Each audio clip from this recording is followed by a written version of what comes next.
ప్రతీకారం అన్నది రెండు వైపులా పదునున్న కత్తి లాంటిది. ఒకవేళ ఈరోజు నువ్వు ఆ కత్తిని వాడితే రేపొద్దున అదే కత్తికి నువ్వు బలవడం అన్నది ఖాయం. నేను ఎందుకు ఈ మాట అంటున్నా అంటే టీడీపీ శ్రేణులు లేదంటే కూటమి శ్రేణులు వైసీపీ కార్యకర్తలని వైసీపీ నాయకుల మీద దారుణాతి దారుణంగా దాడులు చేస్తున్నారు. ఈ దాడులు ఎంతగా పెరిగిపోయినాయి అంటే వైసీపీ కార్యకర్తల తలలు బలగొడుతున్నారు. ఆడవాళ్ళు చిన్నపిల్లలు అని కూడా చూడకుండా నిర్దాక్షిణ్యంగా కొడుతున్నారు.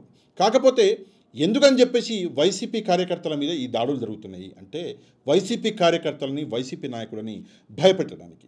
ఇదే క్రమంలో ఏం చేశారు అంటే కొన్ని రోజుల కింద వైసీపీ ప్రధాన కార్యాలయం ఏదైతే కన్స్ట్రక్షన్లో ఉండేనో ఆ కార్యాలయాన్ని కూలగొట్టేశారు. అదే కాకుండా వైసీపీ మిగతా కార్యాలయాలకు కూడా నోటీసులు పంపిస్తున్నారు. ఇదెందుకు చేస్తున్నారు అంటే వైసీపీ పార్టీని భయపెట్టడానికి, వైసీపీ కార్యకర్తల్ని, వైసీపీ నాయకుల్ని భయపెట్టడానికి. నేను ఒకటే విషయం అడుగుతా, ఏంటి అంటే నిజంగా వైసీపీ లేదంటే జగన్మోహన్ రెడ్డి భయపడే వ్యక్తా?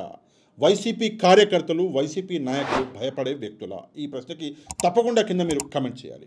ఇక ఎందుకు ఈ విషయాలు అంటే ఇందాక నేను చెప్పినట్లు భయపెట్టించడానికి ఏం చేశారు అంటే ఒక కార్యాలయాన్ని కూలగొట్టి మిగతా కార్యాలయాలకి నోటీసులు పంపిస్తున్నారు. కాకపోతే మనం ఎప్పుడైనా సరే ఒక వ్యక్తికి ఏలు ఇట్లా చూపిస్తే మిగతా 3 ఏళ్ళు మన వైపు చూపిస్తాయి. సేమ్ అదే జరుగుతుంది. ఇప్పుడు ఏం జరుగుతుంది అంటే ఈవెన్ నేషనల్ మీడియాలో కూడా ఇదే టాపిక్ నడుస్తుంది. ఏంటి అంటే టీడీపీలో ఉన్న అన్నీ కూడా కార్యాలయాలు చట్టబద్ధంగా కట్టిన కార్యాలయాలేనా అని చెప్పేసి ఒక ప్రశ్న వస్తున్నది. కాకపోతే ఇప్పుడు కింద ఒక ఫోటో కనిపిస్తుంది మీకు. ఆ ఫోటో వచ్చేసి మంగళగిరిలోని టీడీపీ జాతీయ ప్రధాన కార్యాలయం ఇది. ఈ కార్యాలయం వచ్చేసి ఇది చట్టబద్ధంగా కట్టిన కార్యాలయం కాదు. ఈ కార్యాలయం యొక్క ఏదైతే కేసు ఉందో అది కోర్టులో నడుస్తుంది. ఇది వాగులో ఏదైతే పోరంబోకు భూమి ఉందో ఆ పోరంబోకు భూమిలో ఏకంగా లగ్జరీ కార్యాలయం 8 అంతస్తుల కార్యాలయాన్ని కట్టిపడేసిండు మన చంద్రబాబాయ్. ఆ కేసు అన్నది ప్రస్తుతం కోర్టులో నడుస్తుంది. అదే కాకుండా ఇక్కడ మీరు చూడొచ్చు ఒక ఫోటో విజయవాడ. ఈ విజయవాడలోని టీడీపీ కార్యాలయం వచ్చేసి విజయవాడ ఆటో నగర్లో ఉంది. ఈ భూమి వచ్చేసి ఇరిగేషన్ భూమి. ఈ ఇరిగేషన్ భూమిని లాక్కొని చంద్రబాబాయ్ టీడీపీ ఆఫీస్ కట్టిపడేసాడు ఎక్కడ విజయవాడలో. అది కాకుండా విశాఖలో దసపల్ల కొండ ఏదైతే ఉందో ఆ కొండ మొత్తం తవ్విపడేసి అక్కడ టీడీపీ కార్యాలయం కట్టిండు. కింద కనిపిస్తుంది ఇదే ఫోటో. దాని తర్వాత కాకినాడ ఫోటో కూడా కింద కనిపిస్తుంది. ఇది జడ్పీ భవనాన్ని స్వాధీనం చేసుకున్నాడు. మరి భయపెట్టి చేసుకున్నాడా, డబ్బులు ఇచ్చి చేసుకున్నాడా దేవుడికి ఎరక, ఎవరినైనా అంటే లంచాలు ఇచ్చిండా తెలియదు. ఈ కార్యాలయం వచ్చేసి జడ్పీ భవనం ఏదైతే ఉందో ఆ భవనంలో ఈ కార్యాలయం కట్టుకున్నాడు. దాని తర్వాత కింద కనిపిస్తున్నది శ్రీకాకుళంలో ఏమంటారు దళితులకి కేటాయించిన భూమి. ఇది ఇంకా దరిద్రం. దళితులకు కేటాయించిన భూమిని లాక్కొని శ్రీకాకుళంలో టీడీపీ ఆఫీస్ కట్టిపడేసిండు. ఇక్కడ ఫోటో కనిపిస్తుంది. దాని తర్వాత మీరు చూడొచ్చు ఇంకా చాలా ఎగ్జాంపుల్ ఉన్నాయి. చూస్తే విజయనగరం కింద ఫోటో ఉంది. ఇది కూడా చట్టబద్ధమైన బిల్డింగ్ కాదు. నెల్లూరు కింద ఫోటో ఉంది. ఇది కూడా చట్టబద్ధమైన బిల్డింగ్ కాదు. దాని తర్వాత గుంటూరు, ఇది కూడా చట్టబద్ధమైన బిల్డింగ్ కాదు. కింద కనిపిస్తుంది తిరుపతి, ఇది కూడా చట్టబద్ధమైనది కాదు. తర్వాత చూసుకుంటే కర్నూలు, ఏలూరు, ఏమంటారు అనంతపురం, ఇవన్నీ బిల్డింగ్లు. ఇంకా చూస్తే ఇంకా చాలా ఉన్నాయి. కాకపోతే మనకు దొరికిన డేటా ఇది. కాకపోతే ఇవన్నీ చట్టపరమైన బిల్డింగ్లు కావు. మనం ఏం చేయాలి? ఇవన్నీ కూడా కూల్చేద్దామా? నిజంగా టీడీపీ పార్టీకి చిత్తశుద్ధి అన్నది ఉంటే వైసీపీ భవనాన్ని కూల్చి మేమేం తప్పు చేయలేదు, మేము చట్టబద్ధంగా ఆ భవనం కట్టట్లేదు కాబట్టి మేము కూల్చేసామంటే మరి ఈ భవనాలన్నీ చట్టబద్ధంగా లేవు. మరి అన్ని భవనాలని మీ భవనాలని మీరు కూల్చుకోండి, చూద్దాం, కూల్చేయండి. కాకపోతే ఇక్కడ ఏం జరుగుతుంది అంటే నేను ఇందాక చెప్పిన కదా, ప్రతీకార చర్య అన్నది తలెక్కిపోయింది. అధికార మదం అన్నది తలెక్కిపోయింది. ఆ అధికార మదం ఎంతలా తలెక్కిందంటే ఒకవైపు అసెంబ్లీలో నిలబడి లేదు మనం అందరినీ గౌరవించాలి, మేము అట్లాంటి వాళ్ళం కాదు, మేము ఇట్లాంటి వాళ్ళం కాదు అని చెప్పేసి మా చంద్రబాబాయ్ పెద్ద డైలాగులు కొట్టి చివరికి చేసిన పని ఏంటి అంటే ఈ గలీజ్ పని. అటు అసెంబ్లీ నడుస్తూనే ఉన్నది, ఇక్కడ ఈ గలీజ్ పని నడుస్తూనే ఉన్నది. రెండు కూడా ఒకేసారి. ఇట్లా చేయడం అనేది ఇది మామూలు విషయం కాదు. దీనికి చాలా ఎక్స్పీరియన్స్ కావాలి. మినిమం 40 ఏళ్ళ ఎక్స్పీరియన్స్, 40 years ఇండస్ట్రీ ఉంటేనే ఇట్లా చేయడం అనేది సాధ్యం. ఇక మనం చూసుకుంటే ఇది ఎన్ని రోజులు ఇంకా సాగుతుంది అంటే తెలియదు. 2014 నుంచి 19 దాకా టీడీపీ అధికారంలో ఉండే అప్పుడు వైసీపీ ఏమన్నది, మా మీద ప్రతీకారం తీర్చుకుంటుర్రు అన్నది. దాని తర్వాత 19 నుంచి 24 వరకు వైసీపీ ఉండే టీడీపీ ఏమన్నది, మా మీద ప్రతీకారం తీర్చుకుంటున్నారు, మా మీద కేసులు పెడుతున్నారు. మళ్ళీ 24 నుంచి 29 దాకా మళ్ళీ ఇప్పుడు టీడీపీ కూటమి ఉంటుంది. మళ్ళీ ఇప్పుడు ప్రతీకారం ఆల్రెడీ స్టార్ట్ అయింది, మనం అందరం చూస్తున్నాం. ఈ ప్రతీకారాలు అన్నవి ఒకళ్ళ టర్మ్లో ఇంకోల మీద, ఇంకోళ్ళ టర్మ్లో ఇంకోల మీద చేసుకుంటా పోతే మరి ప్రజలకు చేసే మంచి సంగతి ఏంది? ప్రజలకి మంచి చేయడానికి మిమ్మల్ని ఎన్నుకున్నారు. ఎన్నుకున్న తర్వాత మీరు ప్రజలకు చేసిన మంచి ఏంటి చేయబోయే మంచి ఏంటి, మీరు చూపించిన సూపర్ 6 ఏది, ఆ సూపర్ 6 మీద పనిచేయడం మానేసి ఇట్లాంటి చిల్లర పనులు చిల్లర వేషాలు వేసుకుంటా ప్రభుత్వం కూర్చుంటే మరి ప్రజలు ఏం చేయాలి? ఆంధ్రప్రదేశ్ ప్రజలు అడకదినాలా? మేమందరం అడకదినాలా? ప్రభుత్వం మా కోసం పనిచేయాలి కదా. మా కోసం పనిచేయడం మానేసి మీ పర్సనల్ అజెండారు. ఒకళ్ళేమో నేను కొడాలి నాని అస్సలు వదిలిపెట్టను, ఇంకోటేమో అరే పారిపోరా అంటాడు. ఏంది చిల్లర మాట్లాడు? సరే, వైసీపీ పార్టీలో కొంతమంది అట్లాంటి మాటలు మాట్లాడేది అని చెప్పేసి మీరు అనుకున్నారు. సరే, ఒప్పుకుందాం.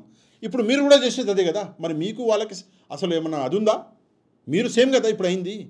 నిన్నటిదాకా మీరు ఎవరైనా తిట్టుకున్నారో ఈరోజు మీరు అలాగే తయారయ్యారు. అట్లాంటప్పుడు నష్టపోయేది ఎవరు? నష్టపోయేది మీరు కాదు, నష్టపోయేది మీరు తిట్టేటోడు కాదు. నష్టపోయేది ఎవరు అంటే ప్రజలు. ఎందుకంటే ప్రజలు మిమ్మల్ని సీట్లో కూర్చోబెట్టారు. ఆ సీటుకి ఒక వాల్యూ ఉన్నది. ఆ టైంకి, మీకున్న టైంకి ఒక వాల్యూ ఉన్నది. మాకు ఇవ్వాల్సిన టైము, మా డెవలప్మెంట్ కోసం వాడవలసిన టైంని మీరు ఈ చిల్లర పనులకు అన్నీ వాడుకొని ఫైనల్గా చేతులు ఎత్తేసి ఒకరోజు లేదు మేము చేయలేము. ఎందుకంటే 2014లో కూడా చూసాం, రుణమాఫీ అని చెప్పి కంప్లీట్ రుణమాఫీ అన్నాడు. దాంతో లేదు చేసేసాంగా, ₹1,00,000 చేసేసాము, అది కూడా కొంతమందికి ఏదో చేసినాము, అయిపోయింది అన్నాడు. ఖతం. రేపు పొద్దున అదే సంగతి ఈ సూపర్ 6 కూడా అయితే ప్రజలు అడిపోవాలి. అందుకే కొంచెం ఆలోచించి ప్రజలకి మంచి చేయడం గురించి మాట్లాడండి. ఈవెన్ ప్రతిపక్షాలను కూడా కాన్ఫిడెన్స్లోకి తీసుకోండి. జగన్మోహన్ రెడ్డి గారిని అడగండి, లేదు ఇది చేస్తున్నాము, ఆయనను కూడా కాన్ఫిడెన్స్లోకి తీసుకోండి, ఆయన కూడా కూర్చోబెట్టండి. అట్లా ప్రజలకు కలిసి మంచి చేయండి. అందులో చాలా మంచి విషయం అది, ప్రతిపక్షాలని కూడా కూర్చోబెట్టి. ఇప్పుడు ఎందుకంటే మనం ఇది ఎప్పుడు చూసాము అంటే అప్పుడెప్పుడో జవహర్లాల్ నెహ్రూ గారు ఉన్నప్పుడు అటల్ బిహారీ వాజ్పేయి గారు ఎవరైతే ఉన్నారో ఆయన ఆ టైంలో మనం చూసినాం. దాని తర్వాత ఇంతవరకు కొట్టుకునుడు తిట్టుకునుడు అన్నీ గలీజ్ మాటలే. కానీ ఎప్పుడన్నా ప్రతిపక్షాలకి ఎవడన్నా ఇజ్జత్ ఇచ్చినోడు ఉన్నాడా? అట్లీస్ట్ ఇప్పుడన్నా ఇవ్వండి. రాజకీయాలలో కొత్త మార్పు తీసుకురండి. మీరే అన్నారు ఒక్కసారి అధికారం ఇవ్వండి, మేము మార్పు తెస్తామని చెప్పి. పవన్ కళ్యాణ్ గారు అయితే డైలాగ్ కొట్టిండు, అదేదో ఊగిపోయిండు. ఇప్పుడు ఇచ్చారు కదా అధికారం, ప్రజలు మిమ్మల్ని నమ్మి మంచి పనులు చేయండి. ఇవన్నీ ఎందుకు చెత్త పనులు, ఇవన్నీ ఎందుకు బేకార్ పనులు? ఒక్కసారి తప్పకుండా ప్రభుత్వం దీని గురించి ఆలోచించకపోతే ఏమవుతుంది? ఈరోజు మీరున్నారు, ప్రతీకారం తీర్చుకుంటారు. రేపు పొద్దున మీరు వెళ్ళిపోతే మళ్ళీ ఇక పుట్టగదులు లేకుండా చేసేస్తాడు జగన్మోహన్ రెడ్డి. అది కూడా చెప్తున్నాను నేను. ఎందుకంటే ఆ జగన్మోహన్ రెడ్డి గారు మామూలు వ్యక్తి కాదు, మామూలు ఆలోచనలు కాదు. ఆయన ఏమంటారు, చాలా అడిమెంట్ వ్యక్తిత్వం ఉన్న మనిషి. ఏదన్నా తలుచుకున్నాడు అంటే ఏ స్థాయికైనా వెళ్ళేసి సాధిస్తాడు. అది ఆయన అలవాటు. అదే పని 2019 ఎలక్షన్లో మీరు చూశారు. ఎప్పుడు చూడని రిజల్ట్ అనేది 2019లో మొదటిసారి వచ్చింది. నో డౌట్ ఈసారి కూడా వచ్చింది, ఎప్పుడు చూడండి. కానీ 2019లో మొదటిసారి. అది ఎందుకు అంటే జగన్మోహన్ రెడ్డి గారి ఆలోచన. జగన్మోహన్ రెడ్డి గారు తలుచుకున్నాడు, లేదు నేను ముఖ్యమంత్రి అవుతా, నేను ప్రజలకు మంచి చేస్తా. అట్లాంటి అడిమెంట్ వ్యక్తి. మీరు ఇట్లాంటి పనులు చేస్తే రేపు పొద్దున్న 29లో వాళ్ళు వచ్చినాక మరి వాళ్ళు ఏం చేస్తారు, అది కూడా మీరు ఆలోచించాలి కదా.